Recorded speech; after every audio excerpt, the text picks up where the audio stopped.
Gigan Fan 997 here, aka Josh Landeros.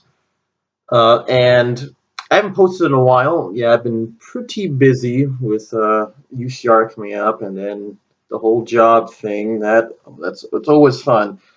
But I wanted to comment today because some interesting news about Godzilla Resurgence has been coming out lately. And one of the first things, of course, I shouldn't bring up is the fact that Toho has officially confirmed that this Godzilla movie, unlike any other Toho Godzilla movie that's ever existed, this movie is actually going to be ignoring the original 1954 film, which is just very perplexing and very interesting, but definitely perplexing because out of all the 27 Japanese sequels that were released, all of them have always acknowledged the fact, either directly or by just Toho saying canon wise, they all are in the timeline of the 1954 film. So all the Toho films, those are all connected. The Heisei films ignore all of them except for the original, and the Millennium series that came out, from 1999 to 2004. Even though those weren't all directly connected to each other, aside from the Kiryu films, even those ones still acknowledge that the 1954 film was still the first incident in which a Godzilla appeared and wreaked havoc on Japan. This is just the way it's been since the beginning of freaking time. However, now we have a game changer. This film is basically going to literally reintroduce Godzilla as a brand new phenomenon for the Japanese people to have to deal with, which is, what can I say? That's very interesting. I mean, it's never been done before. Before, it's always been this thing where, the return of an old enemy. This time, it's simply a creature they've never ever had to deal with before. Maybe the first kaiju incident they've ever had to deal with, which is going to be kind of interesting to see. I mean, because the past 50 years of Godzilla movies, at least as far as Japan goes, they've always had this thing where, at first in the beginning of the series, it was kind of, a big deal with monsters, and it always is a big deal with these monsters. However, over time as the series progresses, the idea of monsters rampaging all the time was just all too common. Movies like GMK made references to the 1998 Godzilla American movie, and of course, 1954 movies like the Kiryu films and Final Wars made references to all the older Toho movies having happened in the past.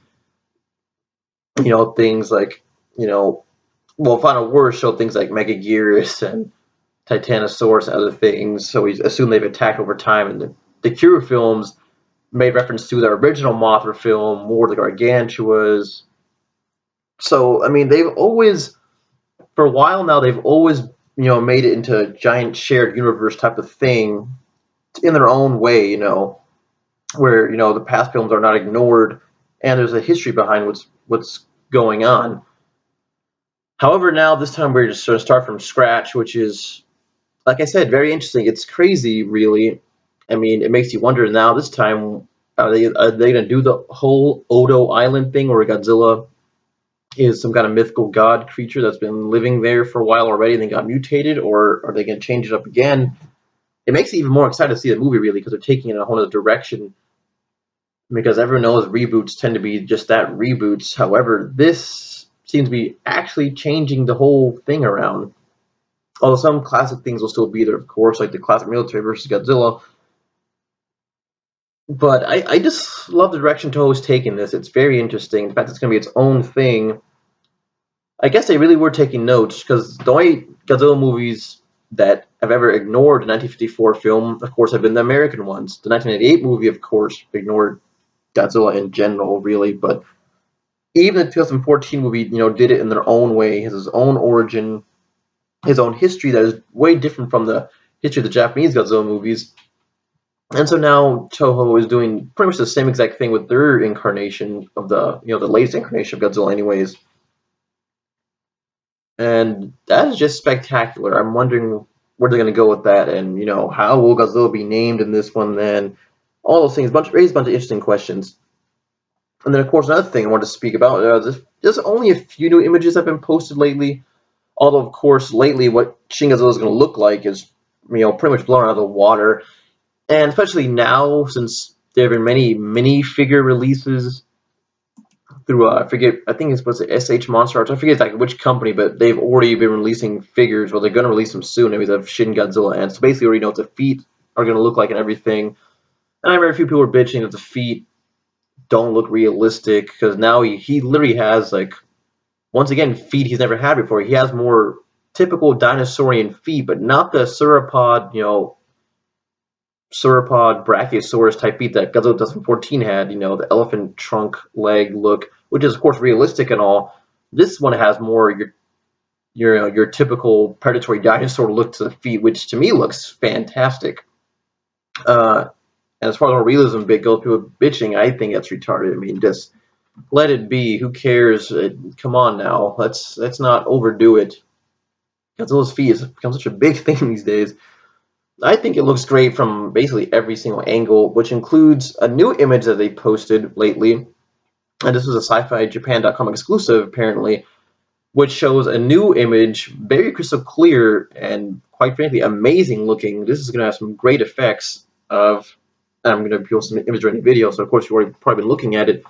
Basically of Godzilla approaching, it looks like some kind of beach somewhere in Japan, and he is, hope he's basically rampaging on a beach, and you see people running away, including children and stuff. And it's not like past Godzilla movies. It's like the Millennium series. This is like a flawless painting of Godzilla into the scene. I mean, he really looks like he's there, and it's ominous as hell. A few people have been joking about the legs on Godzilla, but it doesn't really bother me because Godzilla has pretty much always looked like this. The only difference is that this time, from at least from the front angle, he's slightly thinner looking with smaller arms, and the legs have pretty much stayed the same like thickness ratio they were like in the Heisei and GMK era. But it's fine to me.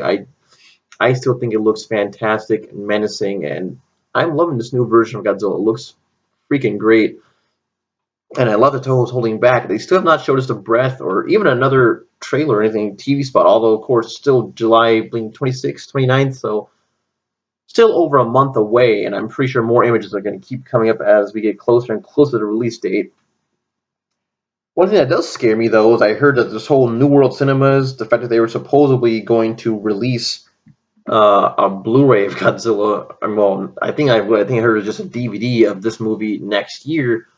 I heard that was scrapped. I'm still not too sure about that. There's so many rumors flying around, but what I heard lately, that was scrapped, and they don't have the rights to do that, which is pretty damn disappointing. I mean, once a movie comes out in Japan, I'm pretty sure there are going to be a million and one ways to try and watch it illegally on the internet, but that's not really what I want.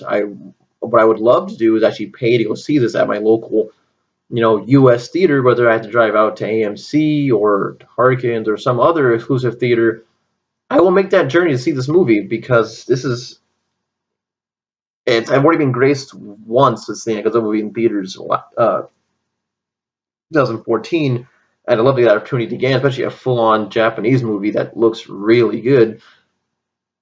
And I'm thinking there's got to be a way because there's so many movies, foreign films usually get this treatment at least once or twice. Both Dragon Ball Z movies had showings at my local Harkins right here in Moreno Valley. I believe 1 or 2 day, although I think Resurrection F was so popular they actually extended it to about 2 days. Even Attack on Titan movie, for all its lackluster, you know, uh, lackluster reviews by fans and critics alike, it still had a release in America. So therefore, a freaking Godzilla of all fucking things should obviously get at least 1 day in American theaters. I'm not saying discount theaters have to play it, but ones that you pay a pretty penny to go anyways, like Galaxy, AMC, Harkins, Regal, those ones should definitely be showing it, and I'm pretty sure that's going to happen. I'm pretty sure. There's no doubt in my mind. I'm fingers crossed. Come on, come on, guys, don't disappoint me. But in any case, that's all the news I have for now. And what can I say? I'm loving the new Godzilla look. Keep it coming, Toho, and keep us guessing. I love that they're also not telling us a whole lot, which is a pretty big factor these days in the age of over redundant spoilers in the film world. Don't give us too much. Just give us a little bit by little bit. And when the movie finally comes out, from then on, then we'll, have to say whether we liked it or not. But until that time, it's better just keep us guessing. So keep it up, Toho. I'm pumped as hell for this fucking movie. Let's go, guys. Just a little bit longer.